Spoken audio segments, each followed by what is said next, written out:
A pressão pós-perda é o seguinte: a partir do momento que sua equipe perde a bola, ela imediatamente vai em busca de recuperá-la. Quer entender como funciona? Fica comigo e vamos conversar um pouquinho sobre a pressão pós-perda. Quais são os seus prós, quais são os seus contras e por que isso é tão utilizado no mundo do futebol atual? Bom, a pressão pós-perda ela ficou muito comum aí, haja vista durante os confrontos de UEFA Champions League. Nós conseguimos ver diversos clubes, como por exemplo Liverpool, como por exemplo o Chelsea, o Manchester United, todos os clubes de alta escala da Europa, eles utilizam esse sistema defensivo que é o pressão pós-perda, né? O Gaming Pressing Pass, né?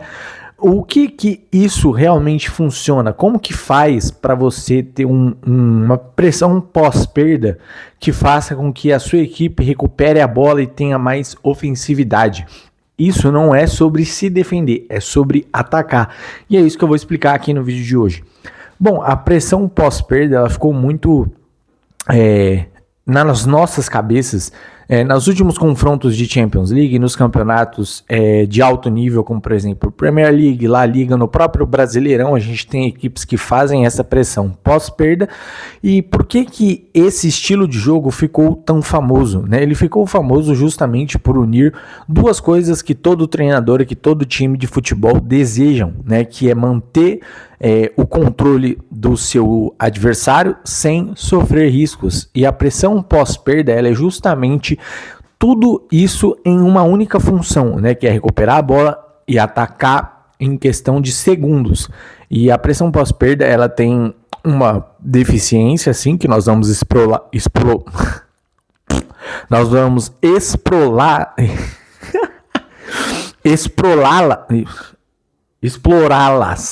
aqui no vídeo de hoje.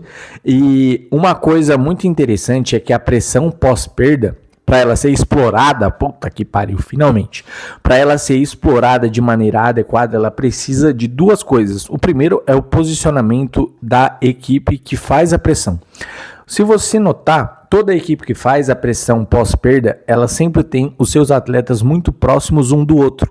Para quê, Matheus? Por que eles ficam tão próximos? Por que a equipe do Barcelona, do Manchester City, do Manchester United, do Milan, da Inter de Milão ficam tão próximos uns dos outros? Justamente porque a pressão pós-perda, ela necessita que haja um abafa no momento em que a equipe perde a bola. Ou seja, a equipe perdeu a bola, imediatamente vão cercar o jogador que retém a bola, ou seja, do time que acabou de receber essa bola. Ele vai ser cercado por 2, 3 adversários para que ocorram duas coisas. A primeira delas é que haja um recuo da equipe que detém a bola.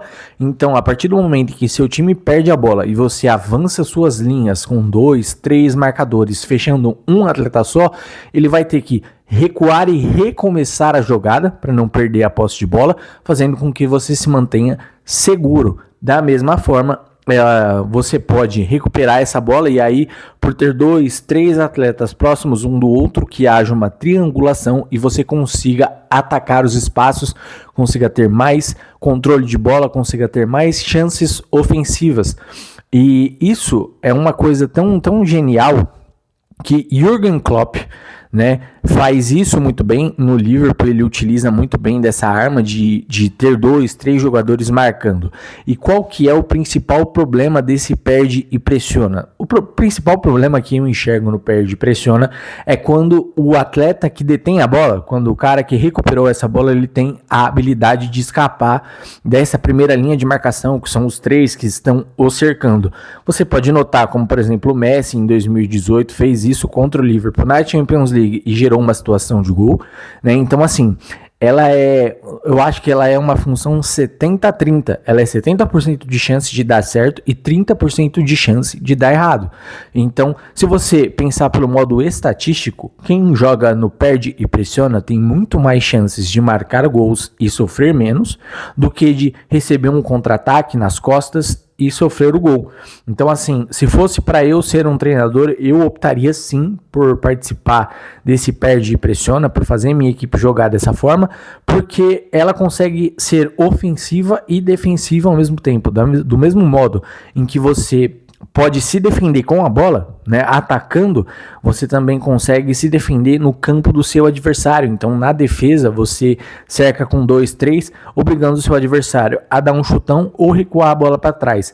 Então, o perde-pressiona ele poderia ser aplicado no futebol brasileiro. Eu acho que os treinadores precisam dar uma visão um pouco maior para esse tipo de jogada, né? E ele funciona muito bem. Essa jogada funciona muito porque o Liverpool testou e aprovou, o Manchester City testou e aprovou, o Guardiola testou e aprovou, o Jürgen Klopp testou e aprovou, a seleção da Espanha, campeã do mundo, faz muito isso. Não fez muito na Copa do Mundo, mas você pode ver que as maiores seleções, os melhores clubes do mundo, na atualidade, né, lá na Europa, fazem esse tipo de perde e pressiona, e isso é algo que você consegue tanto atacar, ou seja, você pressiona, fazendo com que a sua equipe tenha mais chances por estar mais perto do gol, e do mesmo modo, você pode falar, mas e se defendendo? Você se defendendo com 2, 3 contra 1, a chance de você recuperar essa bola e marcar um gol pro seu time é muito maior. Mas e você? O que você acha do perde e pressiona? Você concorda? Você discorda?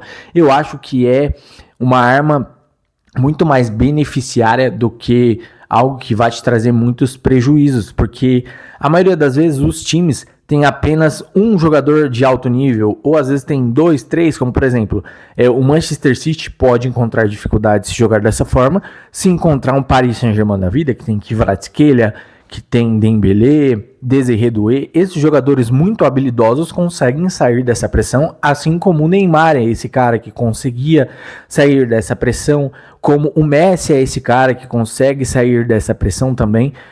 Mas se você parar para pensar no aspecto lógico da coisa, você jogar no perde e pressiona é fundamental para o seu time conseguir mais vitórias, conseguir mais pontuação, conseguir, quem sabe, mais títulos.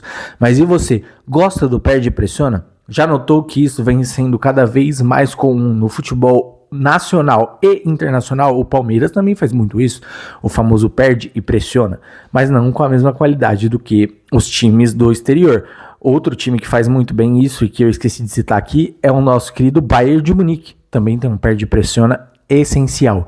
Comenta aqui, o seu time joga no perde e pressiona? Você gostaria que o seu time jogue dessa forma? Comenta ele aqui embaixo no vídeo.